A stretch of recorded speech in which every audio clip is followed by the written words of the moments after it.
जी, अस्सलाम वालेकुम। मेरा नाम मोहम्मद फ़ैज़ान है और मैं WVA MSD स्कॉलरशिप 2022 के लिए सिलेक्ट हुआ था। आजकल इसी स्कॉलरशिप की 2025 की एप्लीकेशंस ओपन है और इसी हवाले से काफ़ी स्टूडेंट्स कांटेक्ट कर रहे हैं। वो इसकी एप्लीकेशन प्रोसीजर के हवाले से पूछना चाह रहे हैं। ख़ास तौर पे इसमें पूछे गए क्वेश्चंस के बारे में उनकी क्यूरीज़ हैं। तो तमाम स्टूडेंट्स को इंडिविजुअल लेवल पे कंप्लीट गाइडेंस प्रोवाइड करना पॉसिबल नहीं है। इसी हवाले से ये वीडियो बनाई जा रही है ताकि बैक वक्त तमाम स्टूडेंट्स तक ये इंफॉर्मेशन प्रोवाइड हो सके।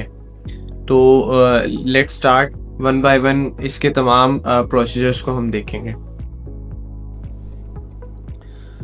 जी, आप सबसे पहले WVA MSD स्टूडेंट स्कॉलरशिप 2025 लिखेंगे गूगल पे, तो वर्ल्ड वेटरनरी एसोसिएशन की ऑफिशियल वेबसाइट ओपन हो जाएगी कुछ इस तरह से।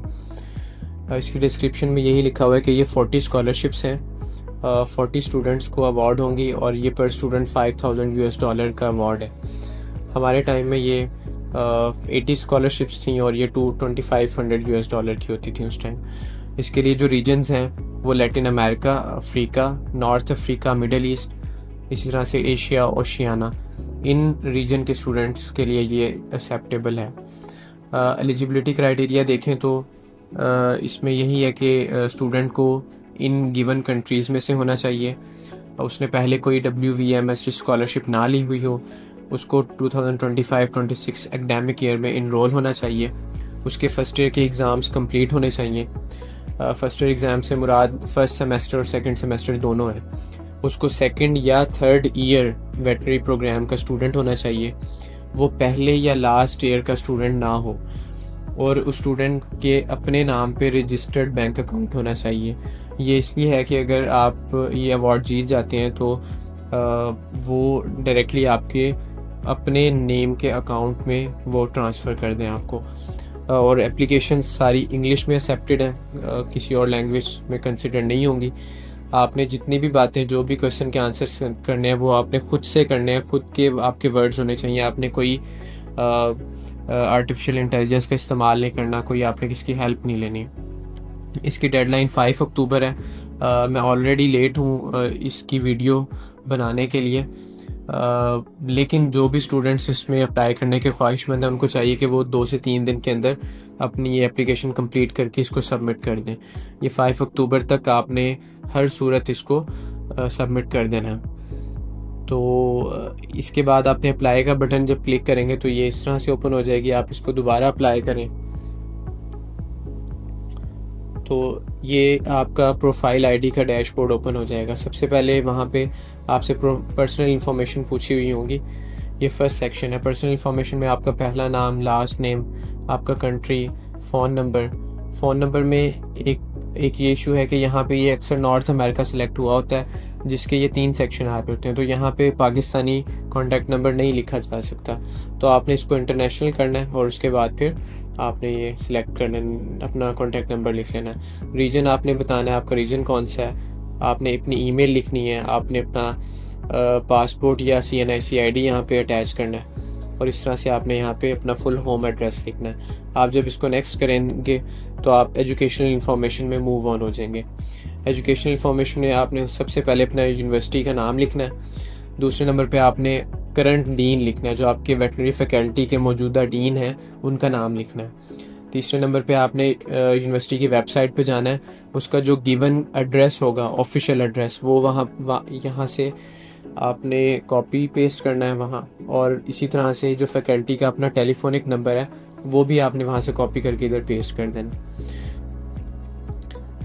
उसी फैकल्टी ऑफ वेटनरी जो साइंस है FVS यूनिवर्सिटी की, उसका आपने लिंक वेबसाइट का वो भी कॉपी करना है और वो यहाँ पे अटैच कर देना है। यहाँ पे आपने अपनी स्टडीज़ का ईयर बताना है, करंट ईयर, आप थर्ड ईयर के हैं या सेकंड ईयर के हैं। इस तरह से आपने अपनी डिग्री के ईयर्स बताने हैं। आपकी डिग्री 4 इयर्स की है, 5 इयर्स की। यहाँ पे ये एक डिक्लेरेशन फॉर्म के बारे में बताया हुआ है, तो ये यहाँ पे जब आप क्लिक करेंगे तो डिक्लेरेशन फॉर्म डाउनलोड हो जाएगा। जब ये डाउनलोड होगा तो ये इस तरह से होगा। इसमें 5-6 चीज़ें पूछी हुई हैं, आपने ये फिल करनी है। प्रिंट करके तमाम चीज़ें फिल करनी है और उसके बाद आपने इसकी पिक्चर लेके दोबारा से उसको वहाँ पे अटैच कर देना है। आपने सबसे पहले अपना नाम लिखना है, यूनिवर्सिटी का नाम, रजिस्ट्रेशन नंबर, स्टूडेंट ने तमाम फर्स्ट ईयर के एग्ज़ाम्स कंप्लीट कर लिए हैं, स्टूडेंट कौन सा ईयर अटेंड कर रहा है, सेकंड ईयर अटेंड कर रहा है या third year, total number of years कितने हैं उसकी डिग्री के, 4 ईयर या 5 ईयर। सेक्रेटरीट सिग्नेचर के जगह पे आप यहाँ डीन के सिग्नेचर करवा लेंगे, या अगर जो बच्चे सब कैंपस के हैं तो वो अपने प्रिंसिपल के भी साइन यहाँ पे करवा सकते हैं। इस तरह से ये ऑफिशियल स्टैंप यहाँ पे आप लगवा लेंगे, डेट लिखी जाएगी यहाँ पे, तो ये आप यहाँ पे अटैच कर देंगे।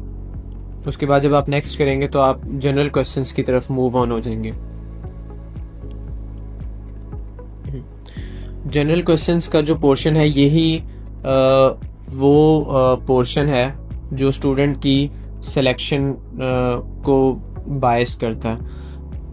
ये डिपेंड कर रहा होता है कि स्टूडेंट कौन कौन से ऐसे वर्ड्स का इस्तेमाल करेगा, उसकी डेडिकेशन, उसकी कमिटमेंट वेटनरी साइंसेस की तरफ कैसी है। यही चीज़ें, यही जो सेक्शन है वो आपकी सिलेक्शन में मददगार साबित हो सकता है। तो सबसे पहला क्वेश्चन इसमें यह है कि आपने वेटनरी मेडिसिन क्यों चूज़ की है। तो आपने ये 200 वर्ड्स का मैक्सिमम लिख सकते हैं। इसका आंसर कम से कम आपने 30 वर्ड्स यूज़ करने हैं। तो ये हर बच्चा मुख्तलिफ सोच रखता है, हर बच्चे का बैकग्राउंड मुख्तलिफ है, वो क्यों वेटनरी मेडिसिन में आया। आप जो भी सोचते हैं, जो आपको लगता है या जो आपकी रियलिटी है, आप वो यहाँ पे लिख सकते हैं। सिंपल आपने वर्ड्स यूज़ करने हैं, कोई लंबी चौड़ी कहानी नहीं लिखनी, कोई 2-4 ऐसी बातें नहीं लिखनी जो आपस में ही कंट्राडिक्ट कर रही हूँ, ठीक है। तो आपने सिंपल इसका आंसर करना है कि आपने वेटनरी मेडिसिन को क्यों चूज़ किया है। इसमें आपने अपनी डेडिकेशन शो करानी है, कमिटमेंट शो करानी है कि आप के वेटनरी मेडिसिन में आपकी कितनी डेडिकेशन है। सेकंड क्वेश्चन, आप अपने कैरियर गोल्स के बारे में बताएंगे कि आप वेटनरियन क्यों बनना चाह रहे हैं, कि आपके क्या क्या गोल्स हैं, आप वेटनरियन बन के क्या करना चाहते हैं। तो यहाँ पे आप अपने गोल्स लिखेंगे। थर्ड नंबर पे ये जो क्वेश्चन है ये है कि WVA-MSD स्कॉलरशिप आपको किस तरह से हेल्प आउट कर सकती है। ये बड़ा इंपॉर्टेंट क्वेश्चन है। वो ये पूछना चाह रहे हैं कि अगर हम आपको स्कॉलरशिप दें तो ये स्कॉलरशिप आपकी पढ़ाई में कैसे मददगार साबित हो सकती है। तो इसका आंसर हर बच्चा मुख्तलिफ तरीके से कर सकता है। वो अपनी नीड भी शो कर सकता है कि मुझे फाइनेंशियल नीड है। इसी के साथ साथ आपको कोई और पॉइंट भी साथ अटैच करना चाहिए। जस्ट लाइक आप ये भी कह सकते हैं कि क्योंकि मैं डायग्नोसिस पे वर्क करना चाहता हूँ वेटनरी मेडिसिन में, तो उसके लिए मुझे ड्यूरिंग द स्टडी मुझे कोई ग्रांट चाहिए होगी, मैं साथ साथ कोई रिसर्च करना चाहता हूँ, मैं साथ साथ वेटनरी मेडिसिन में ही या वेटनरी साइंसेस में ही मैं ये काम करना चाहता हूँ जिसके लिए मुझे जो है फ़ंड की ज़रूरत प्रोवाइड हो सकती है। तो आप ये यहाँ पे मेंशन कर सकते हैं। यहाँ पे फोर्थ क्वेश्चन में एक शॉर्ट स्टेटमेंट आपने लिखनी है कि आप क्या समझते हैं कि वेटनेरियंस का आपकी सोसाइटी में क्या रोल है। तो ये आपने लिखना है कि आपकी सोसाइटी में वेटनेरियंस क्या क्या रोल प्रोवाइड कर रहे हैं या क्या रोल उनके होने चाहिए सोसाइटी में। इसी के साथ जो लास्ट क्वेश्चन है वो ये है कि आप क्या समझते हैं कि आने वाले 10 सालों में वेटनरी प्रोफेशन को क्या क्या चैलेंजेस का सामना करना पड़ सकता है। तो ये भी आप जो भी सोचते हैं वो आप यहाँ पे लिखेंगे। जो लास्ट में यहाँ पे सिलेक्ट फाइल का ऑप्शन है, यहाँ पे आपने अपना पोर्टफोलियो प्रेजेंट करना है। पोर्टफोलियो से क्या मुराद है कि आप सिंपल वर्ड फॉर्मेट पे जाएंगे, वहाँ पे आप अपने जो भी आपने फर्स्ट ईयर में या सेकंड ईयर में जो भी आपने वेटनरी प्रोफेशन से रेलेवेंट काम किए होंगे, आपने कोई वेबिनार अटेंड किया होगा, आपने किसी एनिमल को रेस्क्यू किया होगा, आपने कोई रेबीज़ का सर्टिफिकेट लिया होगा, या व्हाट्सएवर आपने कोई कैंप ऑर्गेनाइज कराया होगा, कोई वेटनरी हेल्थ कैंप आपने अटेंड किया होगा, जो भी आपने वेटनरी प्रोफेशन से रेलेवेंट काम किए हैं वो आप वहाँ पे उसकी पिक्चर लगा के साथ छोटा छोटा कैप्शन लिख सकते हैं हर पिक्चर के नीचे। तो ये 2 पेजेस से ज़्यादा नहीं होना चाहिए। ये आप बनाएं वर्ड फॉर्मेट पे, उसके बाद उसको PDF में कन्वर्ट करके तो उस PDF को यहाँ पे आप अटैच कर सकते हैं। तो आखिर में फोर्थ जो सेक्शन है उसमें रिकमेंडेशंस हैं। तो रिकमेंडेशन यहाँ पे 2 रिकमेंड लेटर्स जो हैं वो अटैच होंगे। फर्स्ट ऑफ ऑल डीन की तरफ से और सेकंड किसी भी प्रोफेसर की तरफ से। तो जो डीन की तरफ से होना है वो मेन कैंपस के स्टूडेंट्स डीन से ही बनवाएंगे, और जो सब कैंपस के स्टूडेंट्स हैं वो अपने प्रिंसिपल से भी बनवा सकते हैं। और जो प्रोफेसर हैं वो आप कोशिश करेंगे प्रोफेसर हों या एसोसिएट प्रोफेसर हों, आप उनसे प्रोफेसर लेवल का रिकमेंडेशन लेटर बनवा सकते हैं।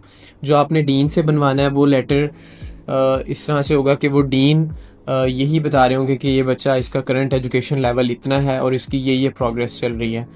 जो आपने प्रोफेसर से बनवाना है वो प्रोफेसर साहब आपकी तरफ से ये लिखेंगे कि ये बच्चा, इसका नाम ये है, इसकी ये स्ट्रेंथ्स हैं, इसकी ये CGPA चल रही है, इसकी ये फाइनेंशियल नीड है या नहीं है, ये इस को करिकुलर एक्टिविटीज़ में ये पार्टिसिपेट करता है, और इसका वेटनरी मेडिसिन में ये पोटेंशियल है। मेरे लिहाज से ये बच्चा इस इन सलाहियतों का मालिक है और ये वेटनरी प्रोफेशन को इन वेज से या इन तरीक़ों से फैसिलिटेट कर सकता है या सर्व कर सकता है। तो ये सारी चीज़ें वो प्रोफेसर साहब लिखेंगे और वो नीचे अपना यू कैन से कि अपना नाम और उनका सिग्नेचर और सब कुछ ऐड हो जाएगा। ये दोनों आपने रिकमेंडेशन लेटर अपनी यूनिवर्सिटी के लेटर हेड पे बनवाना है और ये यहाँ पे अटैच कर देने हैं। तो उसके बाद लास्ट में 5th स्टेप है सिग्नेचर का। तो सिग्नेचर का स्टेप में आपने जस्ट अपना नेम लिखना है। आप नाम लिखेंगे तो ये आप हल्फन इकरार करें कि आपने जो भी चीज़ें मेंशन की हैं वो बिल्कुल ठीक हैं। तो यहाँ पे आप सबमिट कर देंगे तो ये सबमिट हो जाएगा। तो थैंक यू सो मच। इस स्कॉलरशिप के हवाले से यही कुछ था। अगर फिर भी किसी स्टूडेंट का कोई क्वेश्चन हो, कोई क्यूरी हो इस हवाले से, तो वो मुझसे पूछ सकते हैं कमेंट बॉक्स में। थैंक यू, जज़ाकल्लाह।